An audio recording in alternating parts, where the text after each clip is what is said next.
It was one of those quiet mornings where the world seemed to move at its own slow pace. The sun was out, soft and golden, spreading light over the city streets. The sidewalks were busy with people going about their day, some hurrying to work, others talking on their phones, a few stopping for coffee at the corner cafe. Among the crowd walked a man who looked calm, focused, and unhurried. He carried a brown folder under his arm and wore a simple jacket over a white shirt. There was nothing flashy about him. He looked like any ordinary man going about an ordinary day. But what most people didn't know was that he was far from ordinary. He was the kind of man who had built his success quietly. He didn't need to show it off. He believed in seeing the truth of things for himself, without the filters or the pretenses that people often put on when they know who's watching. That morning, he had decided to visit one of the banks under his company's ownership, but not as the owner. He wanted to walk in as a regular customer, just another face in line. He liked doing that from time to time because it showed him more than any reporter meeting ever could. It showed him how people were treated when no one important was watching. He had heard both good and bad things about this particular branch. Some employees were said to be polite and helpful, others not so much. But he didn't want to rely on second-hand stories. He wanted to see for himself. That's how he had always run his business, with his own eyes, his own judgment, and a sense of fairness that came from experience. The bank was a tall, modern building, its glass doors reflecting the morning light. As he approached, he could see people walking in and out. A few smiled politely at the security guard by the door. The guard was an older man, tall and broad-shouldered, wearing a dark uniform. He nodded slightly at everyone who entered but didn't bother saying much. When the man with the folder arrived, the guard barely looked up. His eyes glanced over him briefly and then moved away, uninterested. The man noticed but didn't take it personally.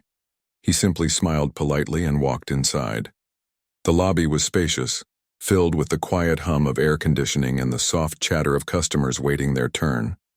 A few people were seated in the waiting area, checking their phones. Others stood in line near the teller counters. Behind the counters, several employees were busy typing, counting, and talking to customers. The room smelled faintly of coffee and printer paper. Everything looked neat and professional at first glance. But it didn't take long before he started to notice the small details, the tone of voices, the difference in how some customers were treated compared to others. He walked toward the reception desk first. A young woman sat there, scrolling through her phone. Her name tag gleamed under the ceiling light. She looked up briefly when he stopped in front of her, but there was no smile, no warmth in her greeting. "Yeah?" she said flatly. "Can I help you?"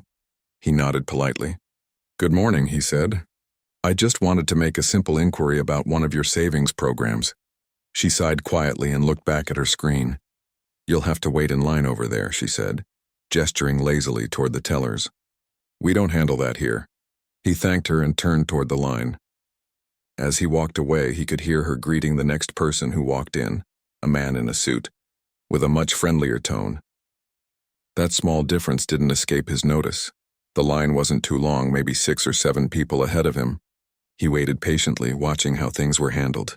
2 tellers at the far end were talking and laughing between themselves, barely paying attention to the elderly lady standing in front of them. Another teller, a young man, seemed to be doing his job diligently, answering questions with patience. The contrast was clear. Some took their work seriously, some didn't care much. When his turn finally came, he stepped up to the counter with a polite smile. The teller behind the counter was a middle-aged woman wearing glasses.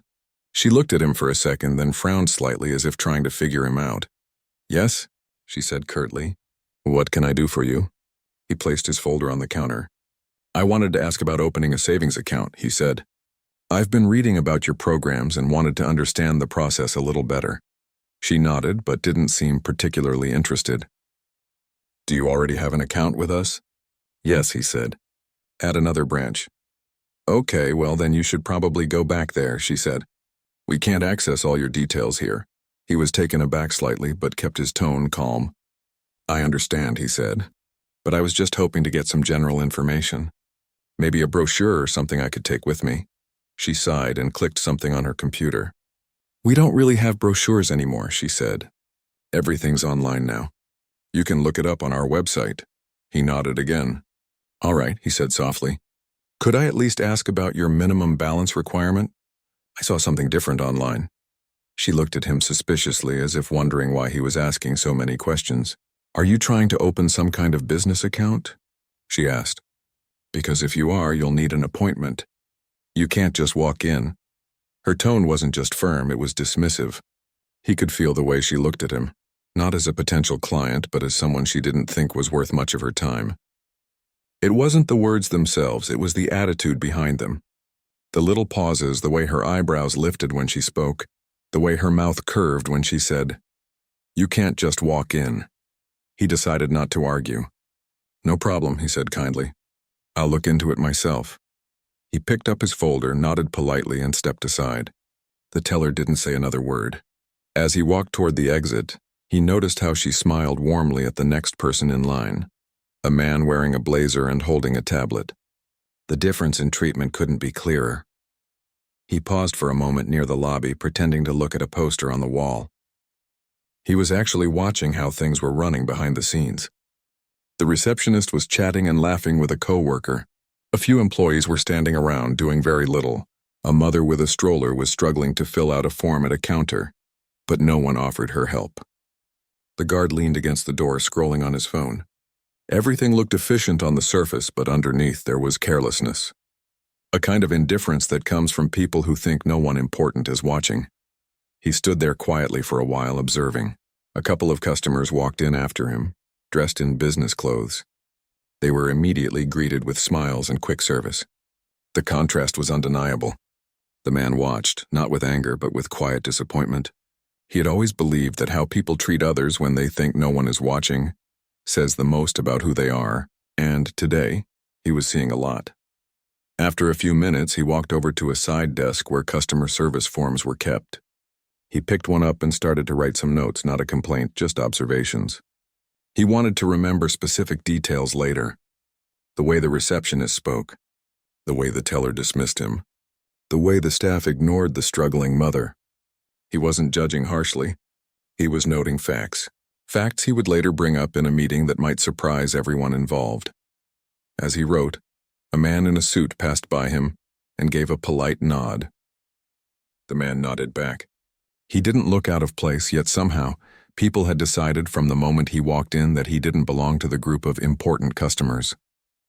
Maybe it was his simple clothes. Maybe it was the fact that he came alone. Maybe it was something deeper. Something that had nothing to do with his clothes or his voice, but everything to do with the assumptions people make in a moment. He thought about that quietly as he finished writing. The truth was, he had faced this kind of thing before in other settings. It wasn't new to him, but each time it reminded him why he preferred to check things himself. Reports and statistics could tell you how many customers a branch served, but they could never tell you how those customers felt when they walked through the door. He turned to leave, and as he reached the door, the security guard finally looked up and said, "You done there, sir?" The man smiled faintly. "Yes, thank you," he said. The guard nodded but didn't say goodbye. The man stepped outside, the sunlight washing over him again. The air felt fresher out there. He took a deep breath, thinking about what he had seen. He wasn't angry. He was reflective, because behind every small act of disrespect there was a pattern, a culture that needed changing, and that kind of change had to come from the top. He walked to his car parked nearby and sat for a while before turning on the engine. He opened his folder and looked at a list of bank branches under his management. Each one had been inspected before, but not all by him personally. He circled this branch's name in red ink. Then he wrote one short note beside it. Visit again. Talk to staff directly. He smiled to himself, not because he was amused, but because he knew what was coming. The staff inside that bank had no idea who he really was. To them, he was just another customer they could brush off. But soon they would find out the truth. And when they did, it wouldn't be about revenge, it would be about accountability. About learning that every person who walks through those doors deserves the same respect, no matter how they look or what they wear. He closed the folder, started the car, and pulled out onto the street. The city was alive around him. The sound of engines, people talking, a street vendor calling out his prices. It was just another day for most people. But for the man in the car, it was the start of something important. He wasn't just an observer. He was the one who could make sure things changed. As he drove, He thought back to the faces he'd seen that morning. The receptionist with the cold tone, the teller with the suspicious look, the mother no one helped. He remembered each detail clearly. He was already forming a plan in his mind. He would come back soon, but not alone. The next visit would be official, and it would be one that the staff would remember for a long time. But for now, he let the thought rest. There was no need for anger or drama. Change, he believed, came best when it was calm and firm. The man's phone buzzed on the passenger seat. It was a message from one of his assistants asking if he had completed his morning errand. He replied simply, "Yes." Eye-opening. He put the phone down and kept driving. He didn't feel bitter. He felt resolved. Every great company, every great leader, he thought, had to know the truth at ground level. Not the polished version. Not the version people wanted him to see. The real one. And today he had seen it clearly. The day stretched ahead of him, bright and long, and though he didn't yet know it, what had just happened in that small bank branch was about to spark a story that would travel far beyond that city. It would become a story people would talk about. A story about humility, respect, and the power of seeing people for who they are, not what they seem. The next day began just like any other for the employees at the bank. The morning rush had started early, and the sound of keyboards clicking filled the air. The same teller who had spoken coldly the day before was already behind the counter, adjusting her glasses and sipping from her coffee mug. She didn't think much about the man from yesterday. To her, he had just been another customer with too many questions. Nothing special.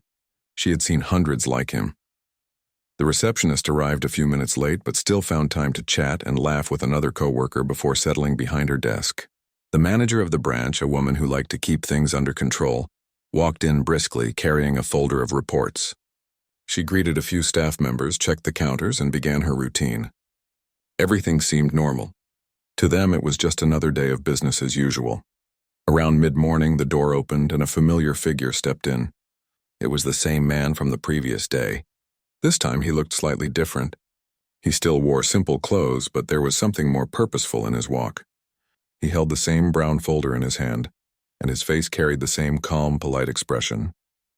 The security guard noticed him first. The guard frowned slightly, remembering him from before. He gave a nod but didn't say anything.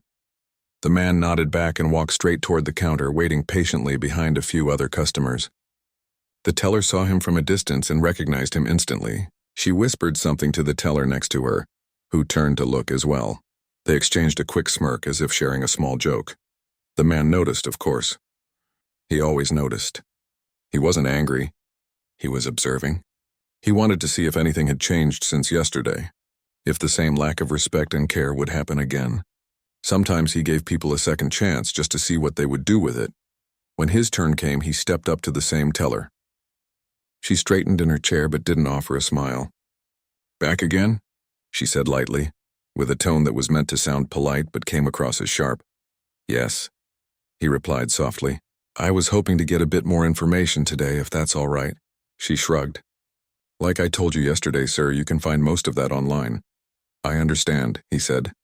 "But sometimes it helps to talk to someone directly. The website doesn't always answer everything." The teller sighed quietly. "Okay, what do you want to know?" she asked, her eyes already flicking toward her computer screen. He began to ask simple questions about different types of accounts, about savings rates, about options for long-term deposits. His tone was polite and steady. He wasn't trying to challenge her. He simply wanted to have a normal, respectful conversation.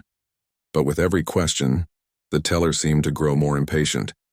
She gave short answers, sometimes not even looking up. A few times she interrupted him mid-sentence to tell him something he already knew. Her tone carried a kind of irritation that made it clear she didn't think he was worth her time. After a few minutes, she said, "Sir, I really think you should book an appointment instead of standing here. We're quite busy." He looked around. There were only 2 other customers waiting. "I don't want to take too long," he said gently.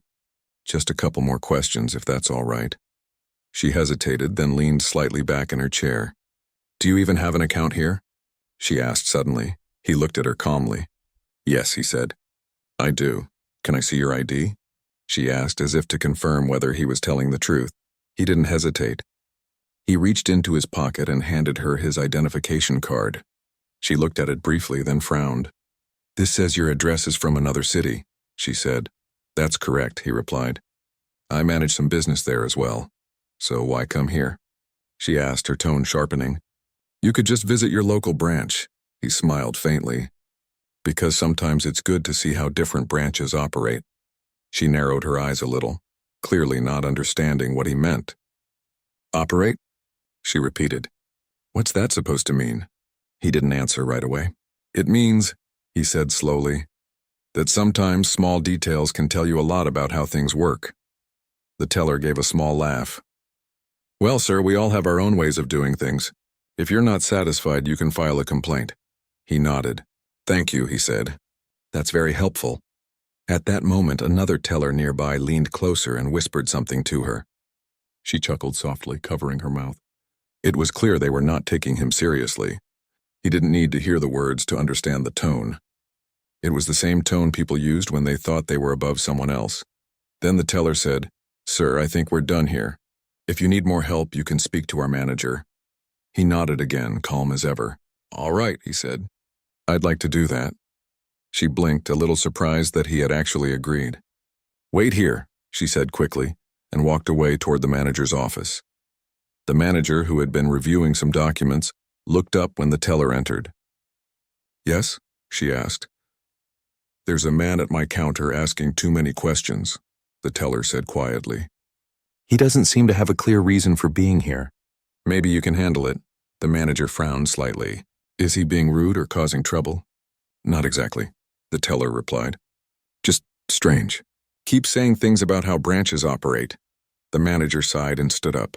She smoothed her jacket and walked toward the counter. The man was still standing there patiently, his folder in hand. When she approached, he smiled politely. "Good morning," she said. "I'm the branch manager." "How can I help you?" "Good morning," he said warmly. "I was just asking a few questions about your savings programs. I spoke to your teller, but she suggested I speak to you directly." She nodded, but her expression stayed professional, almost distant. "Of course," she said. "We're always happy to help, though usually customers prefer to schedule an appointment for detailed information." "I understand," he said. "I won't take much of your time." She gave a polite smile, though it didn't quite reach her eyes.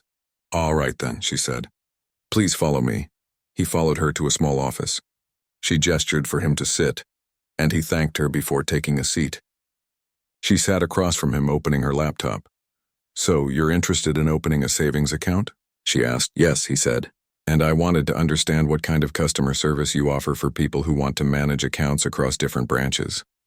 She typed something quickly, then looked at him. "We offer consistent service everywhere," she said confidently. "All our staff are trained to treat customers with care and professionalism." He nodded, his expression unreadable. "That's good to hear," he said. "Because yesterday I had a very different experience here." Her hands paused above the keyboard. "Oh," she said, glancing at him. "What happened?" He didn't raise his voice. He didn't sound angry. "Let's just say," he said slowly, "that the welcome wasn't as warm as I expected." She smiled politely, though there was a trace of discomfort in her eyes. "I'm sorry to hear that. Sometimes misunderstandings happen. We do our best, but mornings can be busy." "I understand that," he said softly. "But even in busy moments, respect doesn't take extra time." The manager's smile faded slightly. "Of course," she said quickly.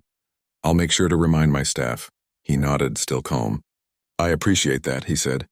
"And I'll be visiting again soon. It's important to me that this branch represents the values it claims to." The manager frowned a little, unsure of what he meant, but she didn't ask. She simply said, "We'll do our best." He stood up, shook her hand, and thanked her for her time.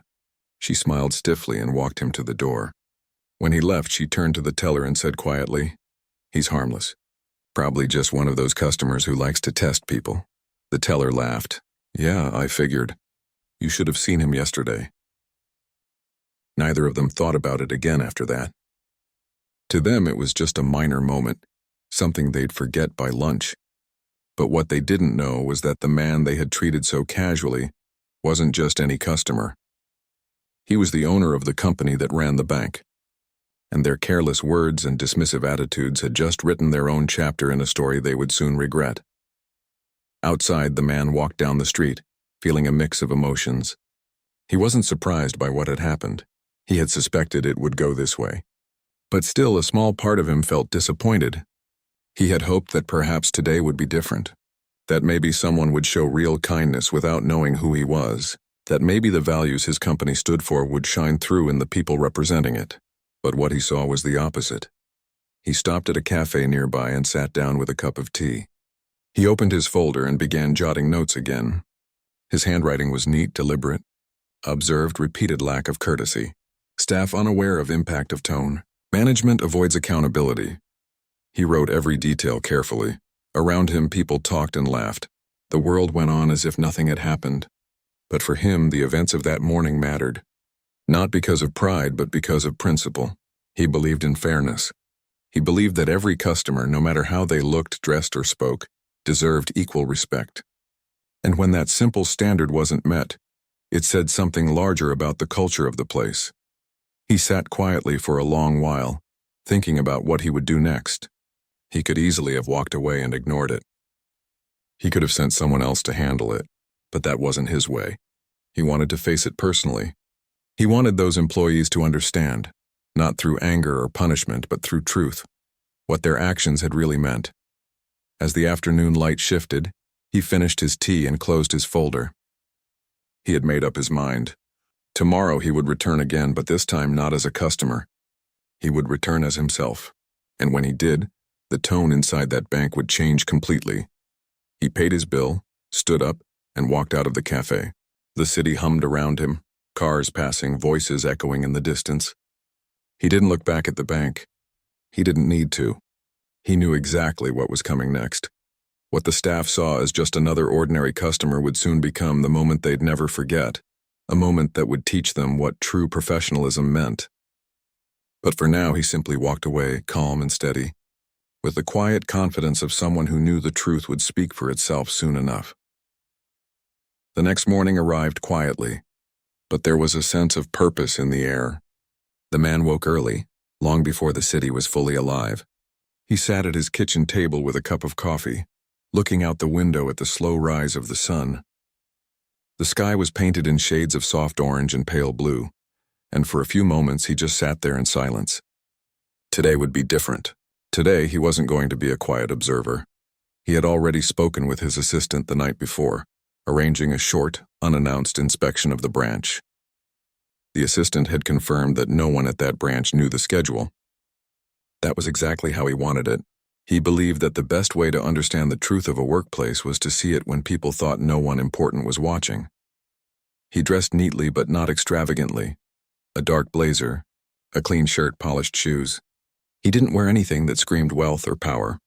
But there was something about his presence today that felt stronger, more focused. He carried the same brown folder under his arm, but this time it wasn't empty. Inside were printed reports about the branch, customer service logs, and a few notes from his previous visits.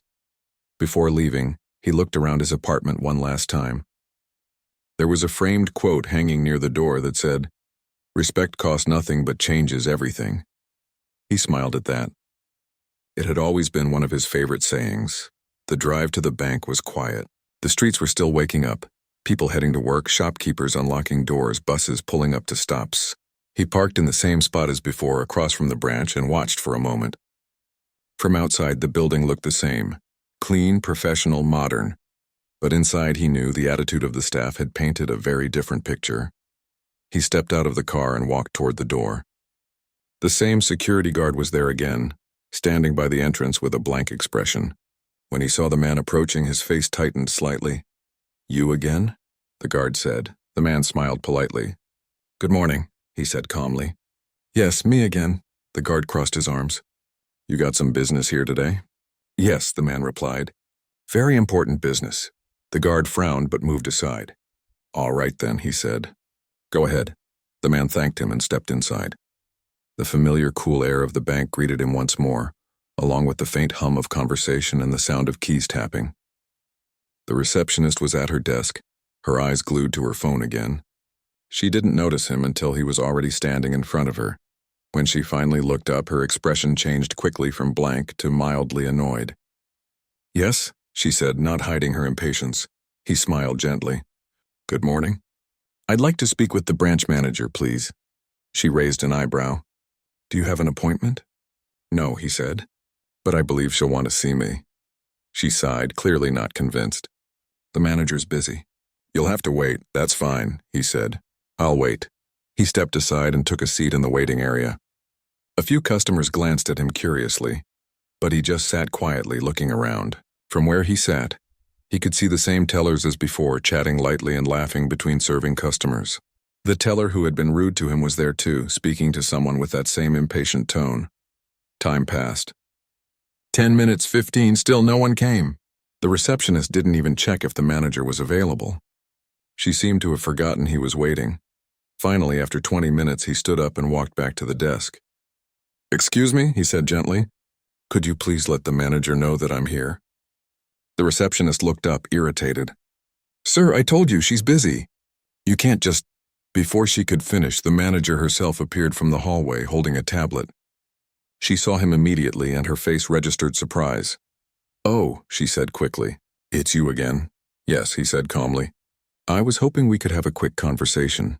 The manager glanced at the receptionist, who shrugged. All right, she said after a pause. Come with me. He followed her through the glass door into her office. The room was neat, with framed certificates on the wall and a large desk covered with papers. She gestured toward a chair and he sat down. What can I do for you today? She asked, her voice carefully polite. He set his folder on the desk. I wanted to follow up on our conversation from yesterday, he said, about customer service and how your team operates. She smiled thinly. Yes, of course. I remember. I hope everything's fine now. Not quite, he said. In fact, what I saw today was more of the same. Her smile faltered slightly. I'm sorry to hear that, she said quickly. We try our best. Sometimes people have off days. He looked at her quietly for a moment before replying. That may be true, he said softly. But when off days become a pattern, it's something else. Before she could answer, there was a knock on the door. The teller who had served him yesterday peeked in. Sorry, she said. Do you need me for something, ma'am? The manager started to say no, but the man turned to her and said, Actually, yes. Please, come in. The teller hesitated, looking unsure, but stepped inside. The manager frowned slightly, unsure where this was going. Sir, perhaps we should handle this privately. No, he said gently but firmly. This concerns both of you. The teller stood awkwardly, her hands clasped together. He leaned back slightly, his tone calm and even. Yesterday I came here as a customer, he said, and I was treated with impatience and suspicion. Today I came again and the same thing happened. The teller looked at him, her face stiffening. Sir, I was only doing my job. I'm sure you believe that, he said. But the way you spoke, the tone you used, the way you looked at me, it all said something else. It said I didn't belong here, that I wasn't worth your time. The teller's eyes darted to the manager, who shifted uneasily. Sir, the manager began. If there was any misunderstanding, I assure you. He raised a hand gently to stop her. Please, he said, you don't have to assure me of anything. I've already seen everything I need to. The room went silent for a moment. The faint sounds of the bank outside could be heard, the clicking of keyboards, the murmur of customers waiting. Then, slowly, he opened his folder and took out a document. He placed it on the desk, turning it so that the manager could see the letterhead clearly. Her eyes widened the moment she saw it. The letterhead bore the logo of Brightway Financial Holdings, the parent company of the bank. Her gaze lifted from the paper to his face and her mouth fell slightly open. Wait, she said softly. You're... Yes, he said, finishing her thought. I'm one of the proprietors of this bank. I oversee operations for several branches, including this one. The teller's face drained of color. She looked frozen, unsure what to do. The manager's hands trembled slightly as she tried to gather herself. Sir, I didn't realize... The manager stammered. He shook his head gently. That's the point, he said. You didn't realize.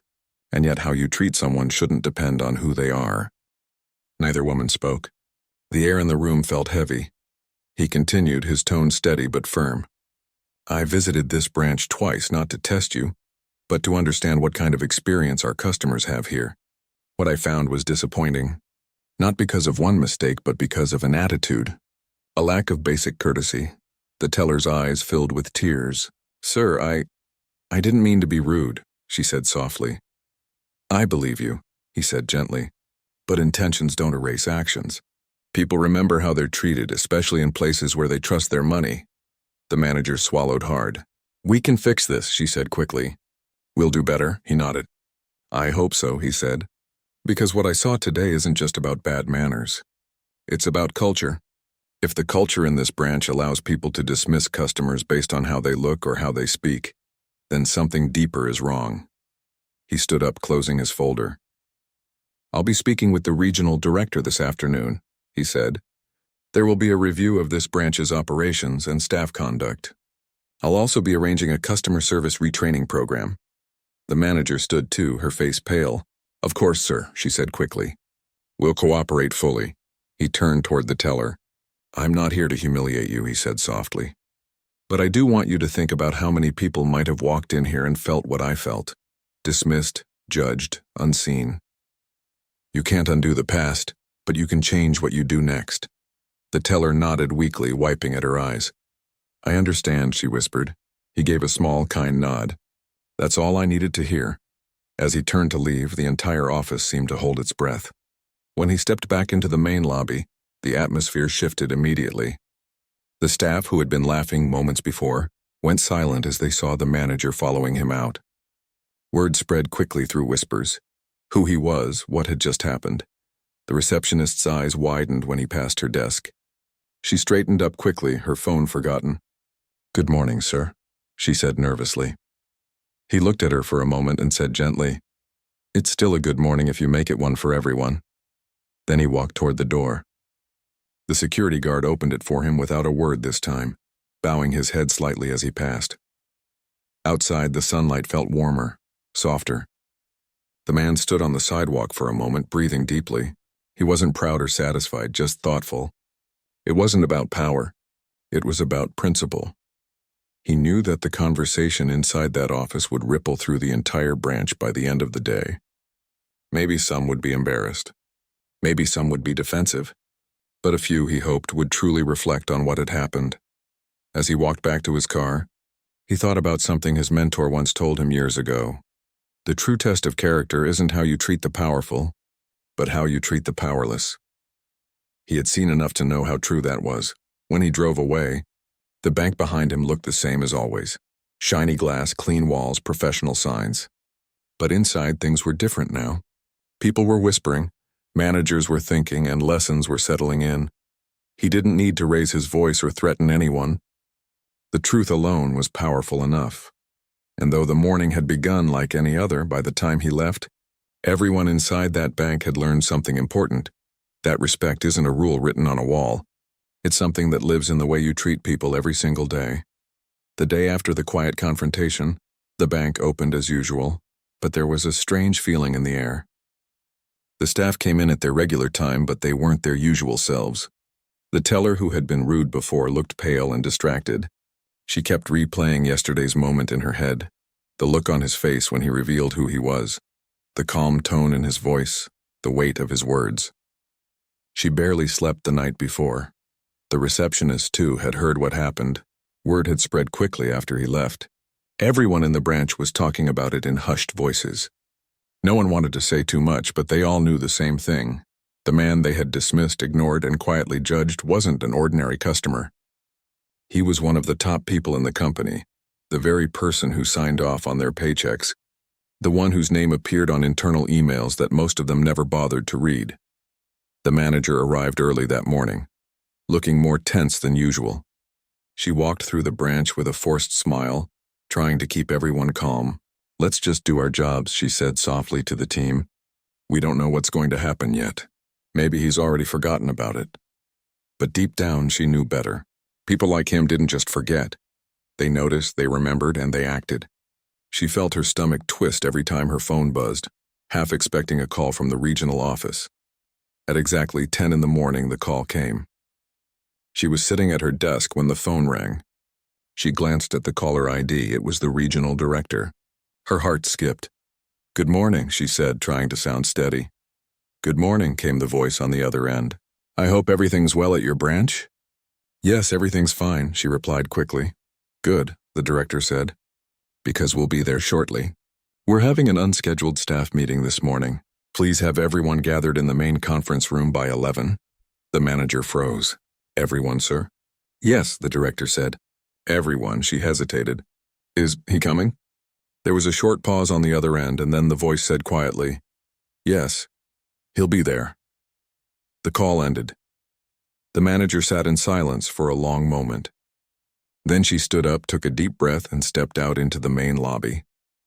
The staff looked up when they saw her expression. Everyone, she said, her voice slightly trembling. There's going to be a meeting at 11, in the conference room. The regional director and our company head will be joining. The room went completely silent. The receptionist dropped her pen. The tellers exchanged uneasy glances. Even the guard stopped pacing and looked over with wide eyes. The teller who had spoken rudely to him felt her knees weaken. She gripped the counter to steady herself. Is this about? One of the staff members started to ask, but the manager raised a hand. Let's not guess, she said quickly. Just be ready and professional. But deep down, everyone already knew what it was about.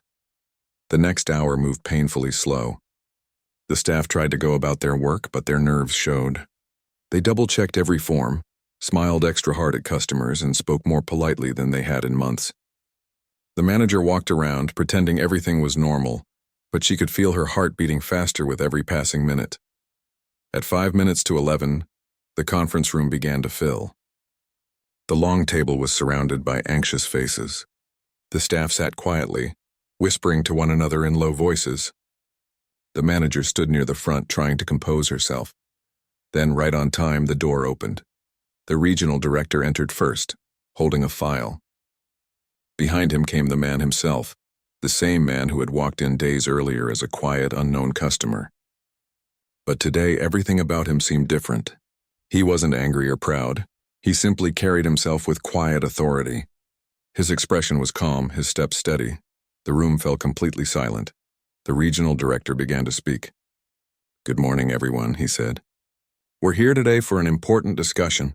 As some of you already know, this branch was visited recently by one of our company's key proprietors. A few people lowered their heads. The director continued. He came here not as an executive, but as an ordinary customer. And the experience he had raised some serious concerns about the way we treat people in this branch. The man stepped forward slightly, his eyes scanning the room. He recognized most of the faces. Some looked frightened. Some looked ashamed. A few couldn't meet his gaze. Thank you for being here, he said quietly. I won't take too much of your time.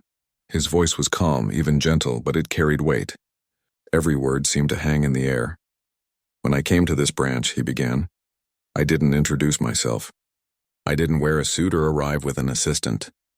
I wanted to see how customers are treated when they walk in without titles or connections. What I saw was disappointing. A soft murmur rippled through the room. He continued, I was ignored at the front desk. I was spoken to with impatience. I was judged before I was even given a chance to explain myself. And when I returned a second time, hoping it might be different, the same thing happened again. He paused, letting the silence speak for him.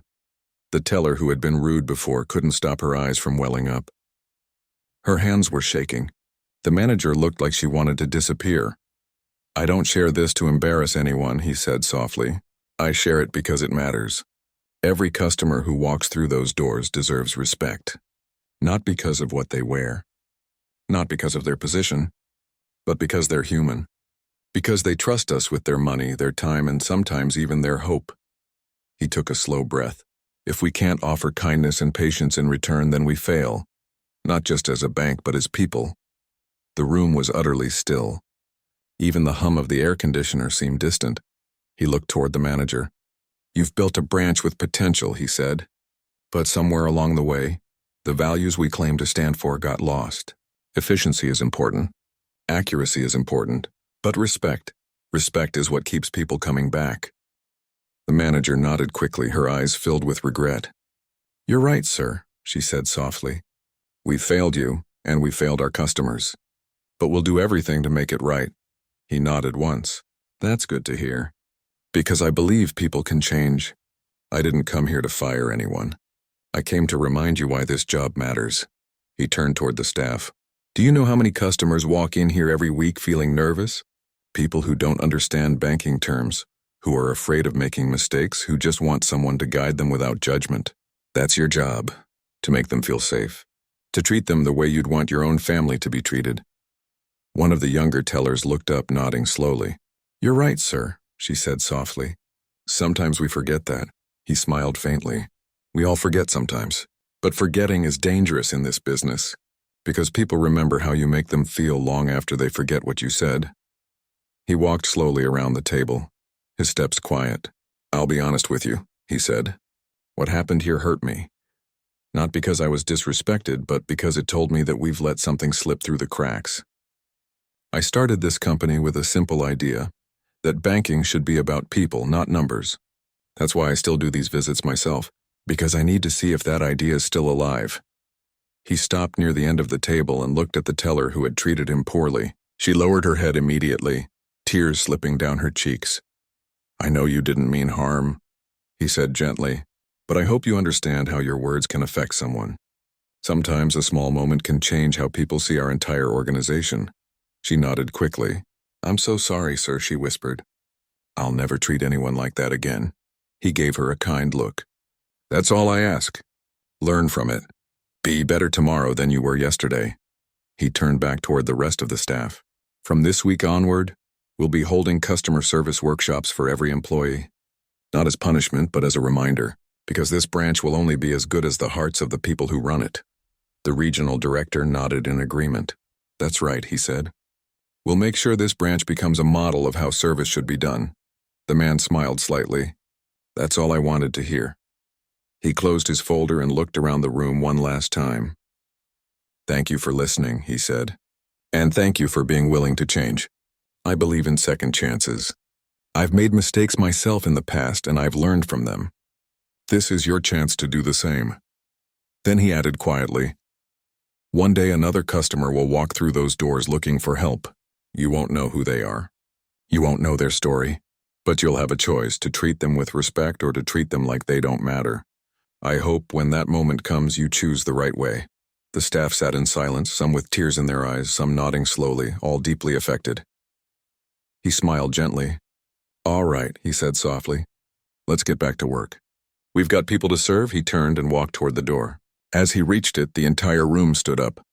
The manager followed him out, her face a mixture of relief and gratitude. Thank you for giving us this chance, she said quietly. He looked at her kindly. Everyone deserves a chance to do better, he said. Just make sure you use it. He walked out of the branch, leaving behind an office full of people who were changed, not by fear, but by realization. The receptionist put down her phone and whispered to the teller beside her. He didn't yell. He just told the truth. The teller nodded slowly. That's worse, she said softly, because it makes you really think. That day, the branch felt different. People smiled genuinely at customers. The receptionist greeted everyone warmly. The guard stood straighter and offered friendly nods. Even the manager seemed lighter, more aware. The whole building felt as if it had woken up from a long sleep. Later that evening, after the branch closed, the staff stayed behind a little longer, talking quietly. The teller who had been rude looked at her coworkers and said, You know, he could have fired us all. But he didn't. He wanted us to learn. We're lucky. The manager nodded. We are, she said. Now it's on us to prove that his visit meant something. They all agreed. And from that day forward, things began to change, not overnight, but steadily. The branch became known for its warmth and professionalism. Customers started noticing the difference. People left with smiles instead of frustration. And though the man never mentioned the incident again, he didn't have to. His quiet message stayed with them, a reminder that respect is the foundation of every business, every relationship, and every human connection. Months passed after that meeting, and the branch slowly began to find its rhythm again. It didn't happen overnight. Change never does, but something inside everyone had shifted. The atmosphere that used to feel tense and distant now felt calm and welcoming. The receptionist started arriving a little earlier each morning, making sure the lobby looked neat, and the coffee station was stocked for customers waiting in line. She began greeting every person with a smile that actually reached her eyes. She noticed that people responded differently now. They smiled back, said good morning, even joked with her. It felt good, in a way she hadn't felt in years. The tellers, too, had changed. They no longer rolled their eyes when customers asked too many questions. They no longer whispered behind the counter when someone came in dressed in worn clothes or spoke with a nervous tone. Instead, they listened. They explained things slowly and clearly. They learned to see each person as more than just an account number. The manager noticed the difference first. She began hearing fewer complaints and more compliments.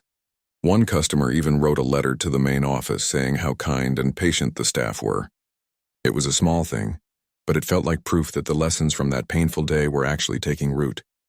Still, every once in a while the staff thought about him, the man who had walked in quietly and left a lesson that none of them would ever forget. Some wondered if he ever thought about the branch again. Others hoped he knew they had truly changed. One bright afternoon, nearly 6 months later, a familiar figure walked through the glass doors. He wasn't wearing a suit this time either. He looked as simple as before. A light shirt, dark pants, calm expression. But there was something about the way he carried himself that immediately caught the manager's eye. She looked up from her desk and froze for a split second. Then she smiled, a real smile. She quickly stood and walked toward him. "Good afternoon," she said warmly. "Welcome back," he returned the smile. "Good afternoon," he said. "It's been a while." The receptionist, who had been busy helping a customer, looked over, and her heart skipped. She recognized him too, but instead of fear, she felt something different now: gratitude. He waited patiently in line like any other customer. No one rushed him, but no one ignored him either. The teller who had once spoken rudely now met him with genuine kindness. "Good to see you again, sir," she said softly, her hands steady this time. "How can I help you today?" he smiled. "Just wanted to make a small deposit," he said. "Of course," she replied. "Take your time." As she worked, he glanced around the branch. It looked brighter. The lighting hadn't changed, but the energy had. Customers chatted comfortably with staff. The guard was offering directions politely to an elderly man near the entrance. The receptionist was helping a young woman fill out a form, her voice calm and patient. Everything felt different. Alive. Human. When the teller finished, she handed him his receipt and said, "Thank you for coming in, sir, and thank you for giving us another chance." He looked at her, surprised but touched. "You've done well," he said. "It feels like a completely different place." She smiled, her eyes soft. "We've learned a lot since you were last here." He nodded. "That's what matters most." The manager approached quietly, joining the conversation. "We've all changed," she said. "Your visit made us look at ourselves in a way we hadn't before.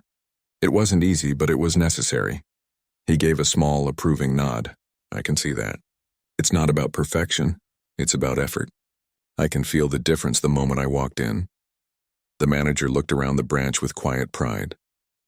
"Everyone took your words to heart. We've been training, learning, and reminding each other every day why kindness matters."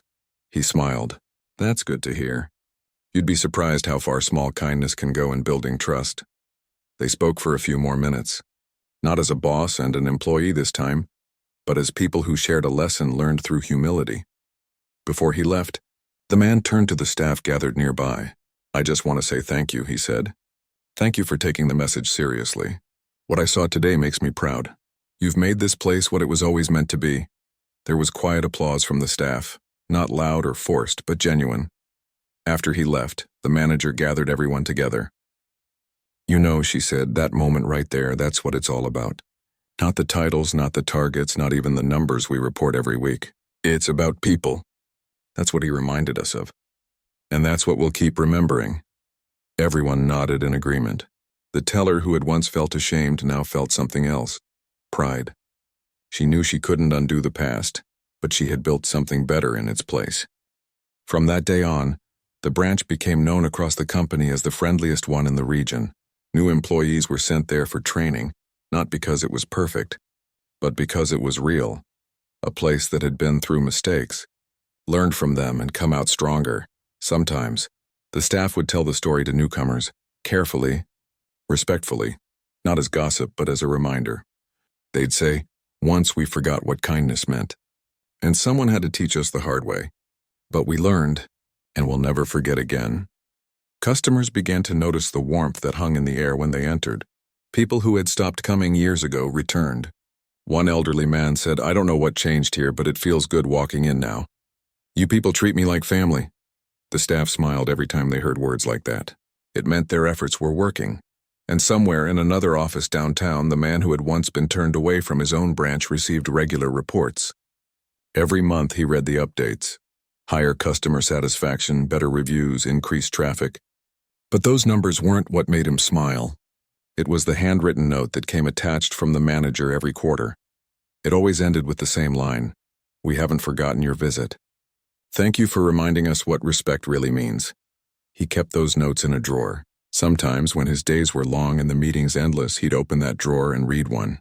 It reminded him why he had started everything in the first place. Not for profit, not for status, but for people. Months turned into a year and the branch continued to thrive. The staff worked as a family. They celebrated birthdays, supported each other through rough days, and treated every customer with the kind of care that couldn't be faked. And even though no one said it out loud anymore, they all remembered the lesson that changed their lives. How one act of unkindness had brought them to the edge, and one act of grace had brought them back one morning. The manager stood by the window as sunlight poured into the lobby.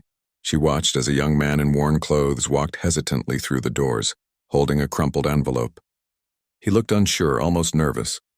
Before he could even take a step further, the receptionist smiled and said warmly, "Good morning. How can we help you today?" The young man's face softened in relief. I just need to open a small account," he said quietly. "Of course," she replied cheerfully. "You've come to the right place. Let's get you started." The manager smiled to herself. That was it, the difference.